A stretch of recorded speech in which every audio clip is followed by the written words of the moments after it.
Eh bien bonjour à tous messieurs dames, j'espère que vous allez bien, c'est Fuku. Aujourd'hui nous sommes le 26 septembre 2023, exactement 21h15, on est grosso modo un plus d'une heure avant la clôture de Wall Street. On a un CAC 40 qui a fini encore en baisse pour la quatrième fois d'affilée, un CAC 40 qui finit à moins 0,70% à 7074 points. Compliqué, on verra ça par la suite. Après, un Eurostock qui est à moins 0,87%. On est à 432 points. Le DAX, 15 255, moins 0,97%. Le FTSE plus 0,02, donc c'est le seul indice qui finit en haut pour l'instant, et même sur toute la panoplie Wall Street et autres. Dow Jones 33 608 points, moins 1,17%. Le Nasdaq moins 1,56, on a 13 064. Le Nikkei 225, pareil, moins 1,11%, on est à 32 315 points. Le pétrole Brent qui lui remonte plus 0,64%, pardon, on est à 94 dollars. Le 11 d'or qui descend, qui est aussi à 1900 dollars, 1900 oui, pardon, dollars, moins 0,80%. L'euro USD 1,057, moins 0,20%. Bitcoin 26 185 dollars. Aquel qui fait un plus 4,47. Genifique qui fait un plus 4,28. SRP Group plus 4,21. Fermentlight qui fait un moins 8,82. Transgen qui fait un moins 11,05. Et Voxel moins 20,59. Alors, que s'est-il passé aujourd'hui? Alors voilà, comme je vous ai dit, on a un gros support au niveau des 7100, au niveau du CAC 40. On voit que là, ça a du mal. On a énormément de mal à rebondir. On a eu le luxe qui nous a énormément pénalisé hier. Alors heureusement Wall Street c'était un peu mieux. J'ai envie de vous dire, on avait clôturé à peu près dans le vert.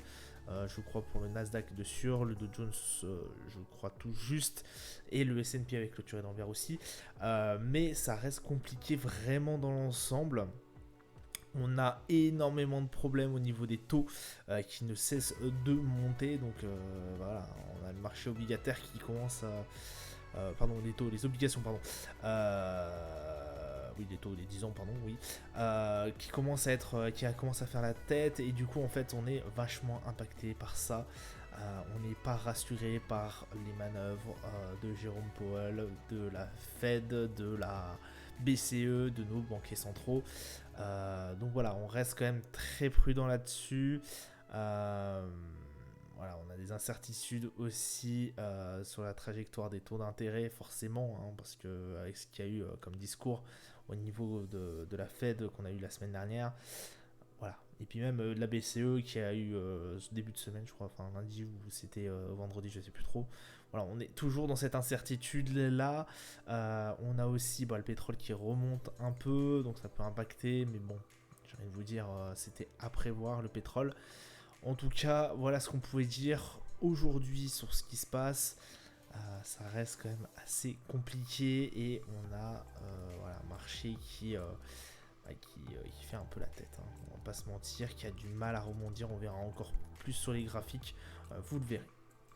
Calendrier d'annonce économique, on a eu pas grand chose. Alors quand même, on a eu les ventes de logements neufs aussi aux US à 16h, bon, qui pourrait être intéressant de regarder quand même. On a une belle chute, la confiance des consommateurs qui se dégrade, et une nouvelle vente de maison, voilà, qui était aussi potentiellement intéressant. Demain, on aura le JFK, l'indice de confiance des consommateurs, qui pourrait être intéressant à regarder. Les commandes de biens durables aussi à 14h30 au niveau des US, et ce sera tout. On va se diriger maintenant vers les marchés. Alors, je vous avais dit notamment de prendre une position acheteuse, parce que voilà, hein, les 7181 avaient bien été dégustés. On avait eu une grosse baisse.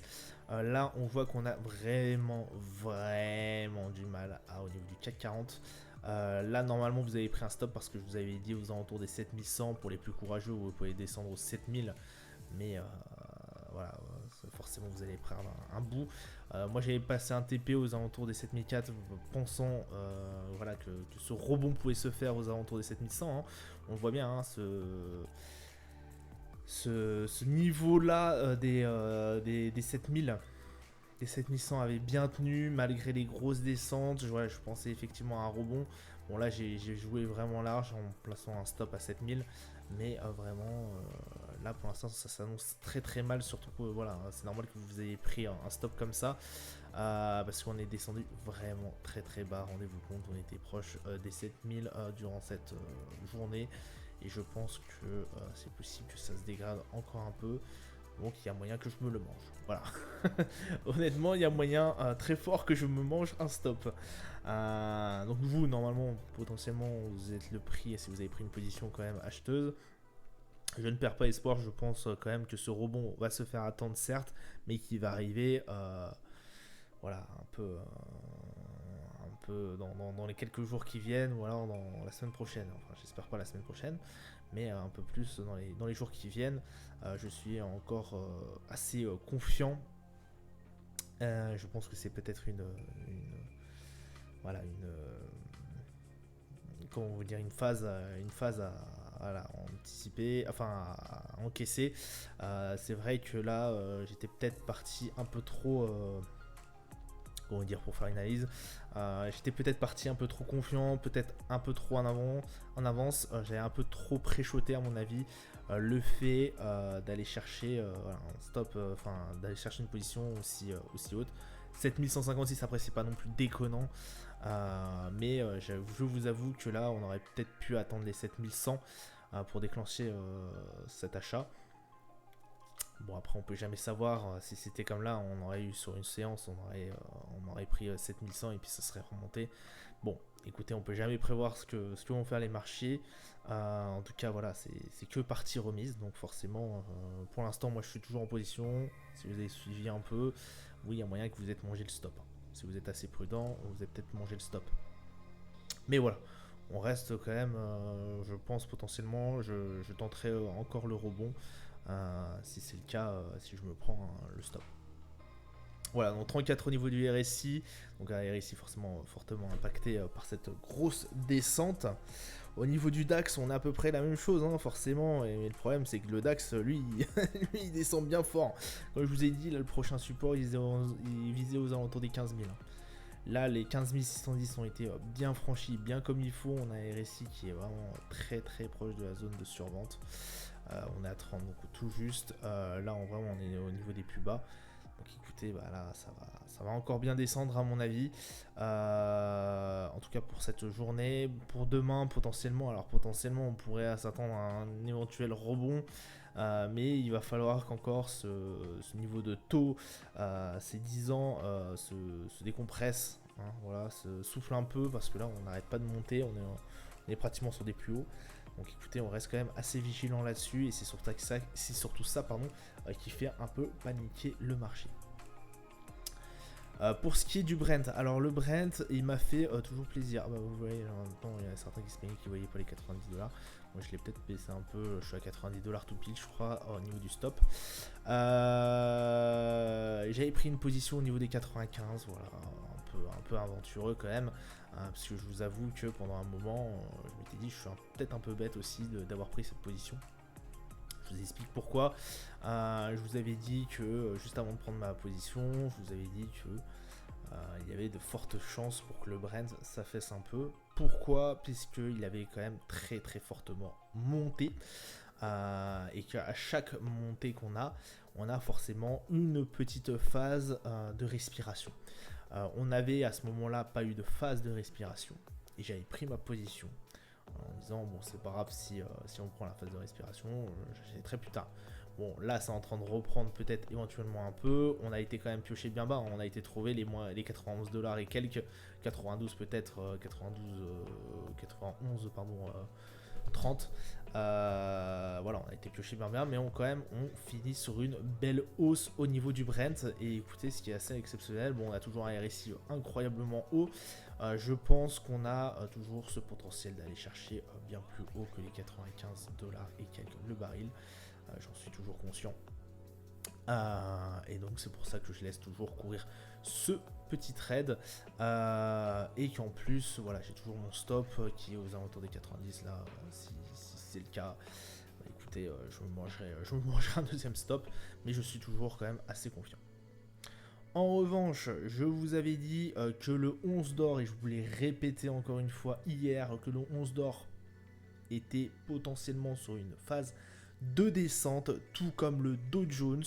Alors le Dow Jones, je vous avais conseillé, alors ça on verra par la suite, mais je vous avais conseillé de couper vos positions et d'encaisser. Voilà,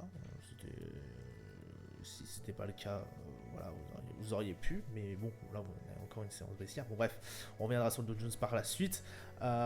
Sur le 11 d'or, c'est la même chose. Je vous avais dit que là, à mon grand avis, on va aller taper les 1900 au moins. Et c'est chose qui a été faite. Et donc, normalement, vous étiez gagnant sur ce trade. Hein. Je suis désolé. Je vous file des tuyaux comme ça. Si vous les prenez pas, non, prenez rien. RSI à 38. Un MACD bon, qui cherche toujours sa tendance. Mais on est toujours sur une phase de descente. Hein, sur une tendance baissière. Hein, on le voit bien. Voilà, on a quand même ce niveau, ce support des 1900 qui nous tient tête. Mais il peut, à mon avis, faiblir très très vite et on peut aller chercher les 1871. J'aimerais vous dire assez facilement. Donc c'est-à-dire un niveau un peu plus bas qu'on a eu l'avant-dernière descente. Parce que la dernière n'a pas été aussi basse que ce que je l'espérais. On a tout de suite tapé les 1900 et on est remonté. Là, je pense qu'il y a potentiellement moyen d'aller gratter encore un peu plus bas. Mais par contre, le faites pas tout de suite. Voilà, ne prenez pas pour argent comptant ce que je viens de vous dire. Puisque là, on est sur un niveau très technique des 1900. Il fallait se décider là, hein, au moment où je vous ai dit, faites attention à mon avis, pour les positions acheteuses, n'achetez pas. Si vous voulez faire un bon trade, à mon avis, voilà, placez surtout sur de la vente et calez aux alentours des 1900. J'ai pas dit de conneries, hein. Bien, ça a bien pété à 1900. Hein. Et comme vous avez pu le voir, on n'est pas allé chercher, comme je vous l'ai dit la dernière fois, on n'est pas allé chercher le plus haut au niveau de la dernière mèche. Donc pour moi, on est toujours baissier après à voir si vraiment voilà, on est capable d'aller chercher plus bas que ce niveau-là. Pour le S&P, bon écoutez, c'est tendu aussi. C'est tendu. Vraiment, on a Wall Street, je pensais que Wall Street allait un peu nous sortir de là. Ce n'est pas le cas. Ce n'est pas le cas. Là, le RSI qui plonge. On est à 29. On est en dessous de la trentaine au niveau du RSI. Donc forcément, position vendeuse. On est vraiment incroyablement faible. Là, ça descend fort. Ça descend fort. Je pensais qu'hier aussi, on aurait pu, avec les choses qui s'étaient passées hier au niveau de Wall Street, on aurait pu être un peu mieux. Effectivement, on a eu quand même une séance haussière, mais là, on est vraiment sous le coup des taux, de la Fed, voilà, des 10 ans, tout ça, ça nous plaît pas du tout, et forcément, ça ne plaît pas du tout au marché US. Donc, écoutez, un MACD qui s'affaisse. On est voilà, à 4266, il nous reste une heure de cotation. Bon, écoutez, je pense pas qu'on fasse grand chose avec ça. Bon, on a un gros support au niveau des 4150. J'espère vraiment pas que ça va redescendre d'aussi bas. J'espère qu'on va avoir quand même quelques positions acheteuses qui vont se dégager, qu'on va réussir à remonter aux 4300, ce qui pourrait nous faire plus plaisir. Bon, le Nasdaq, c'est pareil. C'est pareil, le Nasdaq vient d'entamer. Aujourd'hui, ça a été vraiment une séance rouge. Là, si vous avez été en daily, si vous tradez en daily, bon, écoutez, vous avez dû vous faire plaisir, en tout cas pour les positions vendeuses. Là, on a été chercher bien bas aussi des 14 600, 14 700 même. Bon, écoutez, ce niveau des 14 600, bon, je sais pas alors s'il va tenir encore, parce qu'effectivement, on a été chercher bien bas aussi ici sur cette petite mèche, malgré le fait qu'on ait clôturé, j'ai envie de dire, sur une séance nulle. Là, cette fois-ci, je pense pas qu'on clôturera sur une séance nulle. Il faudra juste voir si la mèche, lorsqu'on va clôturer sur cette journée, si elle est plus basse, enfin, si on clôture plus bas que cette mèche-là. Voilà, dans ce cas-là, on pourra dire si elle a été clôturée plus bas.